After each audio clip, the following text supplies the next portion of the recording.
আমি এগিয়ে চলেছি এই গহীন অরণ্য দিয়ে আরিজোনা রেন ফরেস্ট। এখানে কিন্তু বছরে প্রায় 250 মিলিমিটার বৃষ্টি হয় এবং এখানকার আদিবাসীরা এই বৃষ্টির জল জমা করে দেখুন কিভাবে সেচ করে থাকে, কিভাবে তারা চাষবাস করে।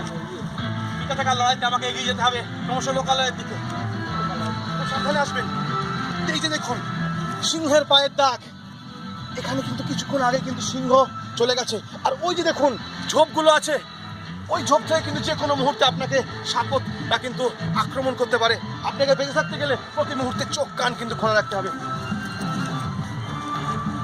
সাবধানে আসবেন, এগুলো কিন্তু খুব গভীর পলি মাটি, যে কোনো মুহূর্তে কিন্তু আপনার পা আটকে যেতে পারে। আর একবার যদি পা আটকে যায় তাহলে কিন্তু এই নদীতে কিন্তু দেখুন, নদীতে দেখুন এটি কিন্তু প্রচণ্ড কুমিরে ভরপুর এবং ছোট ছোট কামড় আছে। এখান থেকে কিন্তু ওরা আপনাকে একটু জায়গায় উঠে এসে কিন্তু পায়ে কামড়ে নিতে পারে। সুতরাং আপনাকে এখানে চলতে গেলে খুবই সতর্ক হবে এবং চোখ কান খোলা রেখে এগোতে হবে। ওই দেখুন গাছে একটি নামুদ ফল,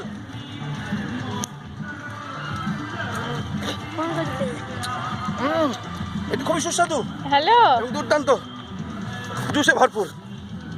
হ্যাঁ বাবা।